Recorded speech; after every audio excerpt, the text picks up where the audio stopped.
முத்தான 3 டிப்ஸ் டே 28 பார்க்க போகிறோம். ஹலோ வியூவர்ஸ், வணக்கம். Welcome to tickling taste. அன்றாட வீட்டில் செய்யக்கூடிய வேலையை ரொம்ப ஈஸியாக செய்யக்கூடிய டிப்ஸ் தாங்க இன்றைக்கி பார்க்க போகிறோம்.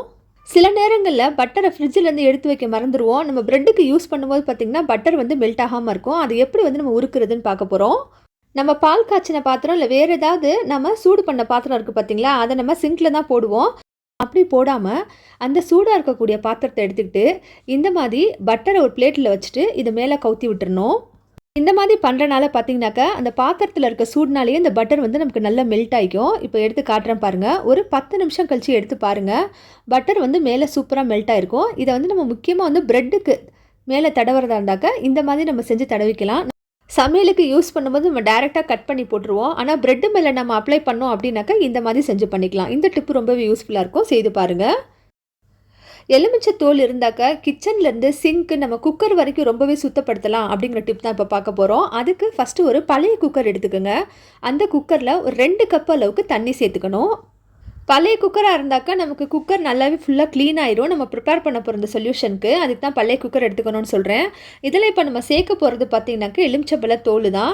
நீங்கள் தோலை என்ன பண்ணுங்கள், தூக்கி போடாமல் அப்படியே சேர்த்து வச்சுக்கிட்டே வாங்க. ஃப்ரீசரில் வச்சுக்கிட்டே வந்தீங்கன்னாக்கா வீணாகாமல் அப்படியே இருக்கும். நாம் நல்ல தோல் தான் போடணும் அப்படின்னு கிடையாது. வீணாக போன தோல் அதில் காஞ்சு போன தோல் இந்த மாதிரி எது இருந்தாலும் சேர்த்துக்கலாம். நான் ரொம்ப நாளாக ஸ்டோர் பண்ணி வச்சுருந்த தோல்லாம் பாருங்கள் ரொம்ப கலர் மாறி போச்சு. அந்த தோலையும் சேர்த்துக்கிட்டேன். அதே போல் காஞ்சு போன தோலையும் சேர்த்துக்கிட்டேன். இப்போ இன்னும் தண்ணி கொதிக்கலை. அதுக்கும் இடையில இந்த மாதிரி ஒரு டிஷ் வாஷ் சோப் எடுத்து இந்த சோப்பை பாதி அளவுக்கு நம்ம துருகி எடுத்துக்கணும். பாருங்கள், பாதி அளவுக்கு மட்டும் துருகி எடுத்துக்கிட்டேன். மீதி பாதி சோப்பை வச்சுக்கிட்டேன். இது அப்படியே இருக்கட்டும் வைங்க. அதுக்குள்ளாட்டி நம்ம இந்த தண்ணி கொதிக்க ஆரம்பிச்சிருச்சு. இதில் எலுமிச்சம் தோலை சேர்த்துக்கலாம்.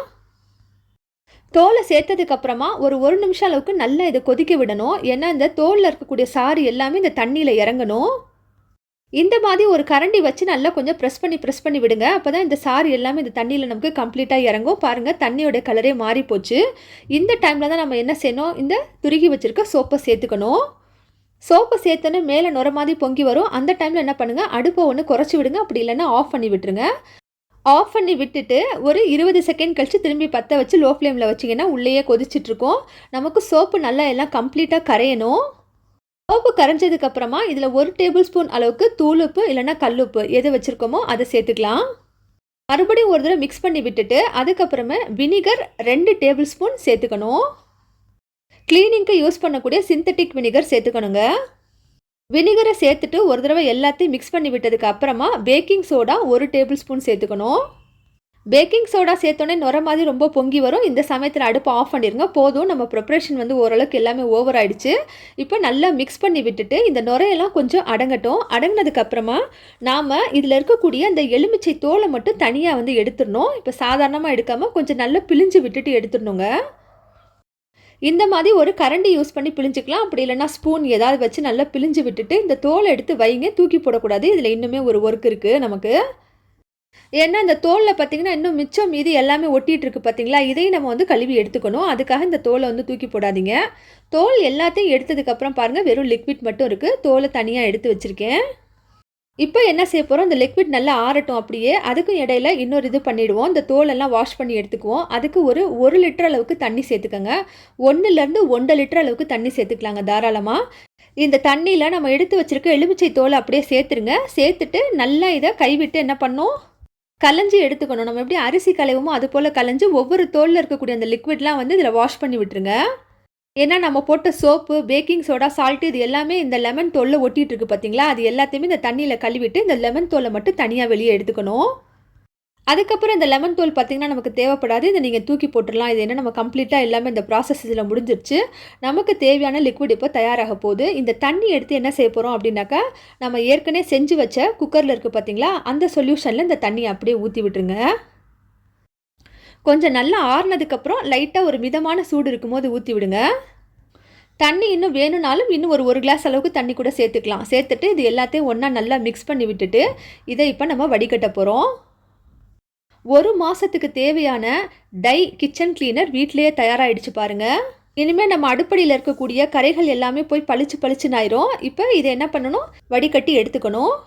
ஃபில்டர் பண்ணும்போது ஒரு அகலமான பெரிய ஓட்டை உள்ள ஃபில்டராக பார்த்து ஃபில்டர் பண்ணிக்கோங்க. இந்த சக்கை எதுவும் நமக்கு தேவையில்லை. இந்த சக்கையெல்லாம் நல்லா பிழிஞ்சிட்டு அதையும் தூக்கி போட்டுடலாம். இதில் ஒரு முக்கியமான விஷயம் சொல்லணும் என்ன அப்படின்னாக்கா, நம்ம இதில் ஊற்றுற தண்ணி நல்ல தண்ணியாக இருக்கணுங்க. உப்பு தண்ணி ஊற்றாதீங்க. உப்பு தண்ணி ஊற்றுனாக்கா நமக்கு அந்தளவுக்கு இந்த லிக்விட் எஃபெக்டிவாக இருக்காது. அவசியம் நல்ல தண்ணி சேர்த்து இந்த லிக்விட் பண்ணுங்க. இப்போ இது எல்லாத்தையும் நம்ம ஒரு பாட்டிலில் சேர்த்துக்குவோம். ஸ்ப்ரே பாட்டில் இருந்தால் ஸ்ப்ரே பாட்டிலில் சேர்த்துக்கலாம். இல்லைனாக்கா வாட்டர் பாட்டில் எடுத்து மூடியில் இந்த மாதிரி ஓட்டை போட்டு அதில் நம்ம சேர்த்து வச்சுக்கோங்க. நான் இன்னுமே டிஷ்வாஷ் லிக்விடோடைய பாட்டில் எனக்கு இருந்துச்சு. அந்த பாட்டிலையுமே நான் கொஞ்சம் இன்னும் போட்டு வச்சுக்கிட்டேன். பாருங்கள், 1 மாதத்துக்கு தேவையான கிச்சன் கிளீனர் ரெடி ஆகிடுச்சு. இப்போ எப்படி யூஸ் பண்ணலாம் அப்படின்னு சொல்லிட்டு பார்ப்போம் வாங்க. எங்கெல்லாம் யூஸ் பண்ணலாம் அப்படின்னு பார்ப்போம். வேணான்னு தூக்கி போடுற லெமனுடைய தோலை வச்சு சூப்பரான ஒரு சொல்யூஷன் தயாரிச்சிருக்கோம். இதுக்கு முக்கியமாக நம்ம பார்க்க போகிறது என்ன அப்படின்னாக்கா குக்கர் தாங்க. நம்ம குக்கர் எப்போவுமே பார்த்தீங்கன்னாக்கா அதிகமாக யூஸ் பண்ணுறனால அதில் மஞ்சக்கரை படிஞ்சு கருப்பாக இருக்கும். அதை இந்த கிச்சன் கிளீனர் போட்டு சூப்பராக க்ளீன் பண்ணலாம். கொஞ்சம் இந்த லிக்விடை ஸ்ப்ரே பண்ணி விட்டுட்டு சாதாரண நம்ம யூஸ் பண்ணக்கூடிய ஸ்க்ரப்பரை வச்சு தேய்ச்சிங்கனாலே போதும். குக்கரில் பல நாளாக இருக்கக்கூடிய அந்த கரைகள் எல்லாமே போயிடும். ஒவ்வொரு முறையும் நம்ம சில்வர் ஸ்க்ரப்பர் வச்சு தான் தேய்க்கணும் அப்படிங்கிறது கிடையாது. இந்த மாதிரி சொல்யூஷன் வச்சு சாதாரண ஸ்க்ரப்பர் வச்சு தேய்ச்சாலே குக்கர் நல்லா பளிச்சுன்னு ஆயிரும். குக்கருக்கு உள்ளே மட்டும் இல்லாமல் குக்கருக்கு வெளியேயும் பார்த்திங்கன்னா நமக்கு ரொம்ப கரையாயிருக்கும். அந்த கரையும் நம்ம இதே போல் கொஞ்சம் இதில் அந்த லிக்விடை போட்டு விட்டுட்டு இதே ஸ்க்ரப்பரை வச்சு தேய்ச்சோம் அப்படின்னாக்கா அந்த கரைகள் எல்லாமே போயிடும். இந்த மாதிரி 15 நாளைக்கு ஒரு தடவையாக இந்த குக்கரை நம்ம வாஷ் பண்ணி வச்சுக்கிட்டோம் அப்படின்னாக்கா அதிகமாக பார்த்திங்கனாக்கா கரை பிடிக்காது. இப்போ குக்கரை வாஷ் பண்ணிவிட்டு காட்டுறேன் பாருங்கள், எந்தளவுக்கு குக்கர் நல்லா பளபளன்னு பளிச்சுன்னு இருக்கு. ரொம்பவே எஃபெக்டிவான ஒரு க்ளீனர் தான் இன்றைக்கி தயாரிச்சிருக்கோம். காசு போட்டு நம்ம 200 ரூபா 300 ரூபான்னு சொல்லி வெளியே வாங்காமல் இந்த மாதிரி வீட்டிலே செய்து வச்சுக்கலாம்.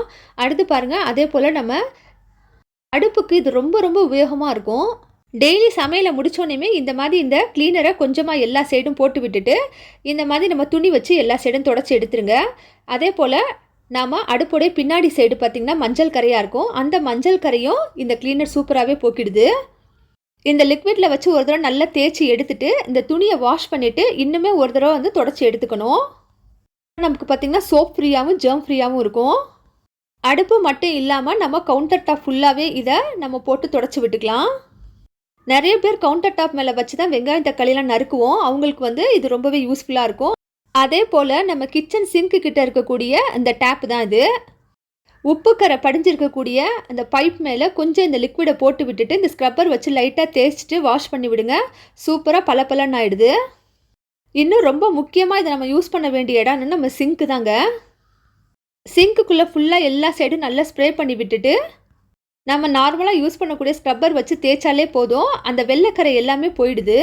முக்கியமாக தண்ணியோட உப்பு கரை, அதே மாதிரி இந்த சோப்புடைய கரைகள், அது எல்லாமே பார்த்திங்கன்னா நல்லாவே கம்ப்ளீட்டாக போய் இந்த சிங்க் ரொம்ப பளபளன்னு ஆயிடுச்சு. பொதுவாகவே நான் சிங்க்லாம் எப்போவுமே க்ளீன் பண்ணி தான் வச்சுருப்பேன். அப்படின்னாலும் இப்போ இந்த கிச்சன் க்ளீனர் போட்டு க்ளீன் பண்ணோம் இன்னுமே ரொம்ப பளபளப்பாகவும் வாசனையாகவும் இருந்துச்சுங்க. இதில் லெமன் உப்பு இதெல்லாம் சேர்த்துருக்கனால பார்த்திங்கனாக்கா நமக்கு ஜெர்ம் ஃப்ரீயாக இருக்கும். எந்த பாக்டீரியாஸ் இதெல்லாம் வரவே வராது. அவசியம் இந்த கிச்சன் க்ளீனரை நீங்கள் ட்ரை பண்ணி பாருங்கள். இந்த வீடியோ பிடிச்சிருந்தா லைக் பண்ணுங்கள். தேங்க்யூ ஃபார் வாட்சிங்.